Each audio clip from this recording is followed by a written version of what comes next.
엄마, 뽀뽀는 딱 한 번만. 톰이 웅걸어 글 그림 좋은 수 옮김. 자, 이 책은요 제랄다와 거인을 썼던 작가의 책이야. 근데 그 작가가 참 책을 재밌게 쓰는 것 같아요. 이른 아침 발토비는 포근하고 아늑한 침대 속에서 세상 모르고 잠에 푹 빠져 있었어. 빵집에서 쥐잡는 꿈을 꾸면서 말이야.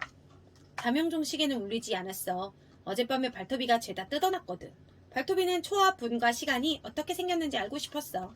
이 시계 속에 녀석들이 가득 들어있을 거야. 뚝딱뚝딱 소리가 나잖아. 녀석들이 어떻게 이런 소리를 내는지 알아야겠어. 그래서 발토비는 손전등을 꽉 그려쥐고 살금살금 부엌으로 들어가서 엄마의 깡통 따개를 가져왔지. 깡통 따개로 시계 가장자리를 따고 포크로 들어 올리는 순간 용수철이 핑 튀어오르면서 이 호기심 많은 아기 고양이의 코를 들들 감아버렸어. 발토비는 너무 화가 나서 시계랑 손전등, 깡통 따개를 모두 창문 바깥으로 냅다 던져버렸거든. 와장창창창 7층 아래 땅바닥에서 부서지는 소리가 났어. 이젠 맛 좀 봤겠지. 발토비가 으르렁거렸지. 자, 이제 일어날 시간이야. 하지만 발토비 엄마 비단결 여사에게는 자명종 시계 따윈 필요가 없어. 일요일만 빼고는 언제나 같은 시간에 일어나니까. 일요일에는 모두들 침대에서 늦은 아침밥을 먹거든. 어머, 우리 발토비가 아직도 잠을 자네. 이러다간 아침밥도 못 먹겠다. 얼른 가서 귀여운 우리 아가를 깨워야지. 발토비 엄마는 살금살금 아들 방으로 들어갔어. 아가야, 일어날 시간이란다.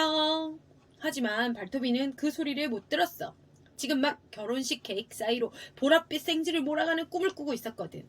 일어날 시간이라니까, 우리 꿀빵이 도련님. 엄마가 발토비를 부르면서 막 몸을 굽혀 아들의 귓볼에 뽀뽀를 하려는 순간 발토비가 갑자기 벌떡 일어났어. 발토비는 뽀뽀를 정말 싫어하거든. 특히 한창 신나는 꿈을 꾸는데 뽀뽀를 당하는 건 세상에서 가장 참을 수 없는 일이지. 발토비는 씩씩대면서 침대에서 튀어나와 툴툴거리며 쏜살같이 목욕탕으로 사라져버렸어. 발토비는 씻질 않아. 왜냐고? 씻는 거 싫어하거든. 발토비는 칫솔로 이 닦는 것도 싫어하지. 그래서 목욕탕에 들어가기만 하면 엄마가 못 들어오게 얼른 문을 걸어 잠가. 그리고 수돗물을 콸콸콸 틀어놓고 수건을 적시지. 그 다음엔 세면대 모서리에 칫솔을 문질러. 엄마가 몰래 엿들을지도 몰라. 그 다음엔 목욕통 뒤에 숨겨둔 축축한 만화책을 보면서 한동안 편안한 시간을 보내는 거야. 그동안 엄마는 전날 밤에 빨아서 다려놓은 옷을 발토비 방에 가지런히 놓아둬. 발토비는 이것도 마음에 들지 않아. 옷을 마음대로 입고 싶거든. 내 꼴이 꼭 광고지에 나오는 인형 같잖아. 깨끗하고 단정하고 귀여운 게 꼭 그림엽서에 나오는 아기 고양이 같아. 발토비는 투덜거려. 그렇게 날마다 화를 내면서 엄마 몰래 옷을 구기고 헝클어 놓는 거야. 아가야, 아침밥 먹자. 엄마 목소리가 보통 8시에서 9번은 들려와. 아빠가 벌써 식탁에 앉아있잖아. 그건 문제가 생길 수도 있다는 뜻이야. 우리 귀여운 아가, 어서 앉으렴. 아가야, 여기 생쥐죽 좀 먹어봐. 청어찌개랑 청어찌꺼기랑 청어찌꺼기랑 콩새 내장도 먹고 모두 널 위해서 특별히 만든 거란다, 아가야. 비단결 여사가 말하자 발토비가 톡 쏘아붙였지. 아가라고 부르지 좀 마. 밥맛 떨어진단 말이야. 그리고 난 꿀빵이도 아니라고. 내가 아가처럼 굴거나 꿀빵이 도련님처럼 보였다간 야구부에서 당장 쫓겨나고 말걸. 그리고 꿀빵이 엄마도 아셔야 할 게 있는데 세상에 꿀빵 같은 건 없어. 내가 빵집 아저씨한테 다 물어봤단 말이야. 빵이랑 과자에 대해서는 빵집 아저씨가 최고잖아. 아저씨는 가르쳐 주셨는데 세상에 꿀빵이란 건 없대. 엄마가 코를 훌쩍거리면서 말했어. 넌 이 엄마가 맘 상하는 게 그렇게 좋니? 언젠가 내가 영원히 떠나버리면 넌 엄마가 만든 음식이 그리워질 게다. 누가 아니? 나중에 너 혼자 이 세상에 남아서 아무도 안아주지도 보살펴주지도 않고 음식 만들어주는 사람도 어지른 방 치워주는 사람도 없게 될지? 그러자 발토비는 껄껄거리면서 말했어. 그러면 정말 좋겠네. 난 벌써 다 컸는걸. 귀찮은 잔소리도 안 듣고 얼마나 좋아. 그러자 발토비 엄마는 눈물까지 글썽이면서 말을 했어. 엄마한테 그렇게 말하지 마라. 한마디 한마디가 엄마 마음을 콕콕 찌르는구나. 뒷골목에 버려져서 추위에 떨며 밥도 못 먹는 불쌍한 아기 고양이들만 생각하면 가슴이 미어지는 것 같은데. 발토비 아빠는 말을 많이 하지 않아. 워낙 말이 없을 뿐더러 특히 밥 먹을 때에는 말하기보다 먹기를 더 좋아하거든. 그런 아빠가 보다 못해 발톱이를 꾸짖었어.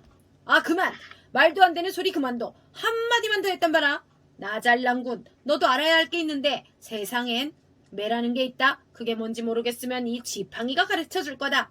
벌 주는 데는 지팡이가 최고거든. 그러자 아침 식탁에는 침묵이 감돌았어. 발톱이는 귀를 쭉 늘어뜨리고 그릇 속에 입을 파묻어 버렸어. 이제 가자. 발톱이 아빠가 말했어. 아빠는 G 가공 공장에서 감독관으로 일하거든. 오늘은 학교 버스 말고 내 차를 타고 가거라. 아버지와 아들은 일어나 재빨리 외투를 입었고 엄마는 아들에게 잘 다녀오라고 뽀뽀를 했어. 발톱이는 얼굴을 찌푸리며 뺨을 닦아냈지. 엄마한테 뽀뽀 안 하니? 아빠가 물었어. 아, 싫어. 긴급 상황 아니면 절대로 안 해. 발톱이와 아빠는 엘리베이터를 타고 거리로 나왔어. 그런데 아빠가 차를 보더니 화가 나서 얼굴이 울그락불그락해지는 거야. 자동차 앞 유리가 깨져 있거든. 아, 내 차! 한 대뿐인 내 차가! 아, 이 막대 먹은 깡패 녀석들이 해놓은 짓 좀 봐라. 이것 좀 봐. 아빠는 씩씩거리다가 도랑에 버려진 물건을 가리키면서 말했어. 녀석들이 깡통 따개로 창을 부수고 들어가려 한 게야. 발톱이는 아무 말도 못하고 차에 올라탔어. 아직 숙제도 안 했는데 아빠가 학교까지 데려다 주기로 했으니 학교를 빼먹을 수도 없게 됐지 뭐야? 너 요즘 엄마한테 왜 그러는 거냐? 얼마쯤 지나자 아빠가 물었어. 아, 엄마가 날 갓난애처럼 다루잖아. 기분 좋다가도 그럴 땐 창피해 미치겠어. 어떨 땐 나한테 기저귀까지 채울 것 같다니까? 발톱이가 투덜투덜 대꾸했지. 그러자 아빠가 설명해주기 시작하는 거야. 아, 어떤 엄마들은 그렇게 타고난단다. 그런 엄마들은 어쩔 수가 없어. 네 할머니도 그러셨거든. 네 증조할머니도 그러셨고. 그렇다 해도 엄마한테 못되게 굴면 안 되지. 참, 목욕탕에 책을 둘 선반을 만들고 싶으면 언제든지 말해라. 목욕탕 밑에서 책에 곰팡이가 쓰도록 놔둘 순 없으니까. 나도 너만 했을 때는 꼭 너처럼 그렇지. 절대 이를 안 닦았어. 하하.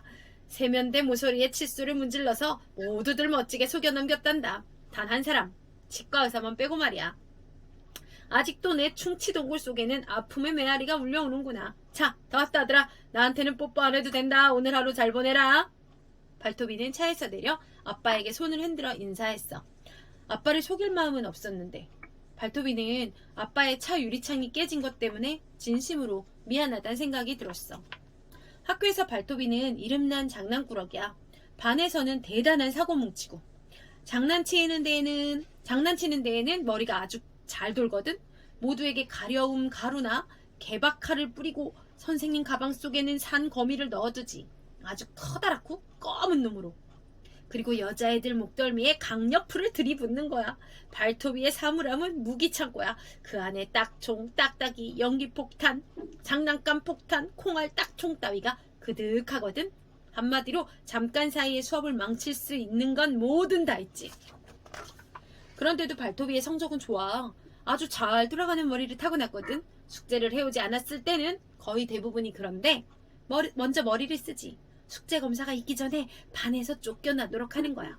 성적이 나쁜 것보다야 수업 태도가 나쁜 게 낫잖아. 발톱이가 아이들에게 늘 하는 말이야. 원래 오늘 발톱이는 냄새 폭탄을 쏘아 올리려고 했어. 하지만 아빠가 했던 이야기와 깨진 차 유리창 때문에 마음이 그만 착 가라앉아 버렸어.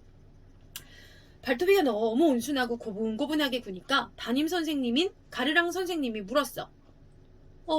우리 사고뭉치가 어디 아프니? 발톱아, 몸이 불편하면 양호실에 가도 된다? 하지만 발톱이는 힘없이 고개만 가로저었지. 쉬는 시간이 되자 친구들이 발톱이 주위로 몰려들었어. 야, 너 괜찮냐?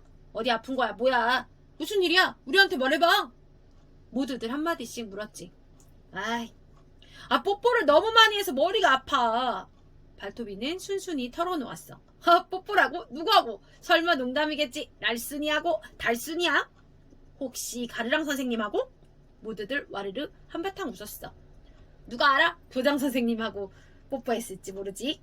싸움대장 덩치가 덧붙이자 발톱이는 더 이상 참을 수가 없는 거야. 덩치의 왼쪽 눈을 퍽 친 다음 재빨리 턱 밑을 올려쳤어요.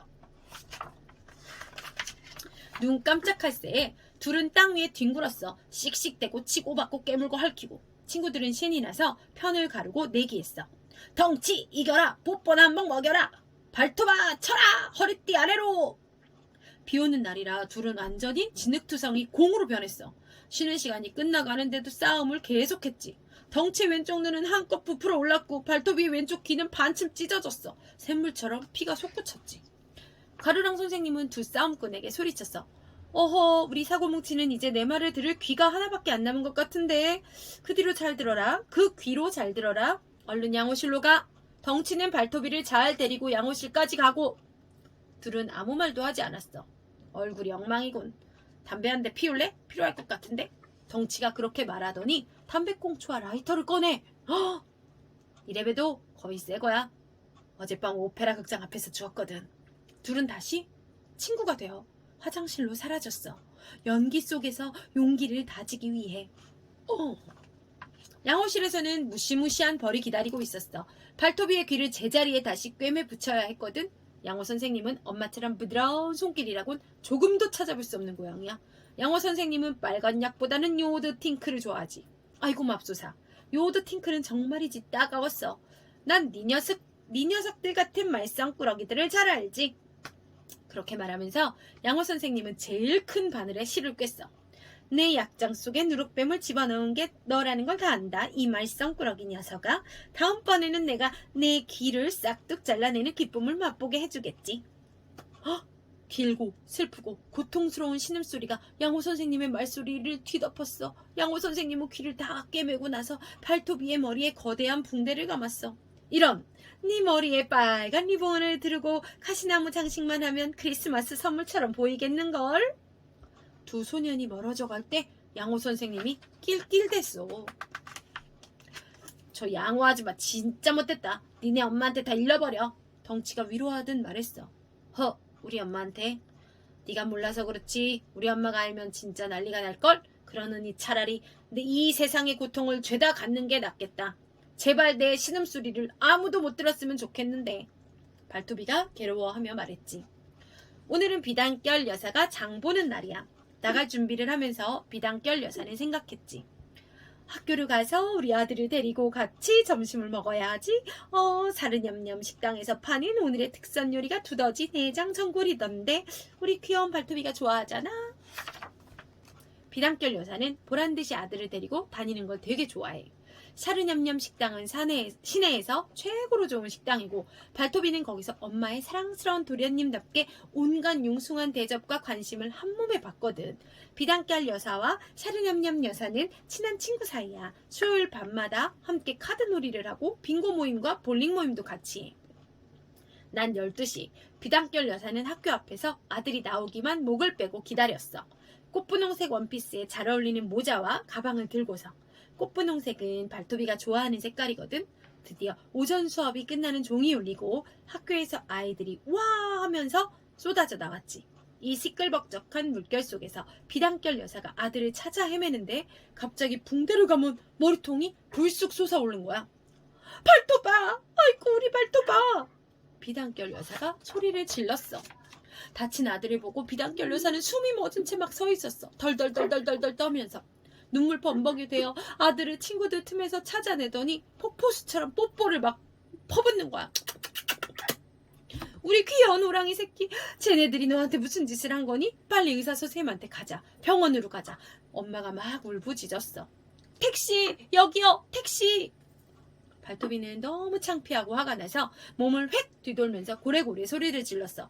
사람들 앞에서 뽀뽀하지 마. 허구한 날 뽀뽀.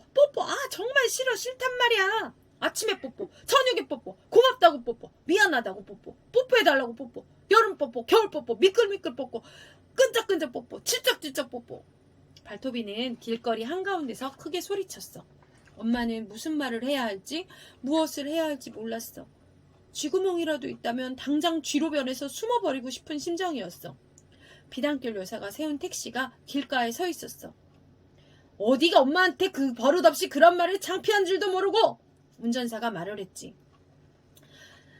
맞아요. 아저씨 말이 맞아요. 비단결 여사가 맞장구를 치더니 갑자기 화가 폭발해서는 뚜벅뚜벅 앞으로 가서 철썩하고 아들을 퍽! 후려쳤어. 비단결 여사는 아들에게 택시에 타라고 말하고 운전사에게 사르냠냠 식당 주소를 알려줬지. 발톱이는 한 번도 엄마한테 맞아본 적이 없었어. 시무룩한 엄마와 부르퉁한 아들이 택시를 타고 달렸어. 샤리냠냥 식당에서 먹는 점심은 지루하고 맛도 없었지. 둘 다 아까 있었던 일에 대해 미안한 마음은 들었지만 무슨 말을 해야 좋을지도 모르겠고 아무 말도 할 수 없었어. 발토비는 두더지 내장 전골에 거의 손도 대지 않았고 비단결 여사는 차만 한 잔 시켰어. 학교로 돌아갈 시간이 되자 발토비는 자리에서 발딱 일어나 간단한 인사도 없이 식당을 나와버렸어. 학교에서는 아무도 오늘 일어난 일에 대해 말하지 않았어. 쑤시고 아픈 귀만 빼면 그냥 아무 일도 없었던 것 같았지. 쉬는 시간이 되자 발토비는 사물함에 가서 냄새 폭탄 2개와 초고속 3총과 딱총 한 묶음을 꺼냈어. 그러더니 반 친구들을 모두 불러 모았어. 야, 나 돈이 필요해. 이거 팔게. 물건은 금방 다 팔렸어. 딱총을 손에 넣기 어려운 물건이고 냄새 폭탄은 발토비처럼 잘 만드는 친구가 없었거든. 마지막 수업이 끝나기 15분 전 발토비가 손을 들었어. 선생님, 저 먼저 가도 될까요? 오늘은 그래도 된다. 그리고 내일은 다 낫길 바란다. 가르랑 선생님이 말했어. 발토비가 달려간 곳은 학교 건너편에 있는 꽃가게였어. 이 노란 장미 좀 주세요. 발토비는 가진 돈을 모두 계산대 위에 올려놓으면서 말을 했지. 발토비는 학교 버스 시간에 맞춰서 돌아왔고 장미는 외투 속에 안전하게 숨겼어. 집에 와보니 엄마는 부엌 식탁에서 열심히 정어리 비늘을 벗기고 있었어. 발토바 왔니? 엄마가 먼저 희미한 미소를 띄우며 말했어. 다녀왔습니다. 발토비도 대꾸하고는 꽃다발을 꺼내서 엄마 앞에 놔뒀지. 엄마가 탄성을 질렀어. 어머, 이렇게 고울 수가. 이거 나한테 주는 거니? 응, 고맙다고 뽀뽀만 안 하면요. 발토비의 말에 엄마가 웃으면서 약속했어. 네가 정 바란다면 엄마도 한번 노력해 볼게. 제발 그래주세요, 엄마. 발토비도 웃으면서 말했지. 아들한테 뽀뽀 안 하기. 엄마한테 뽀뽀 안 하기.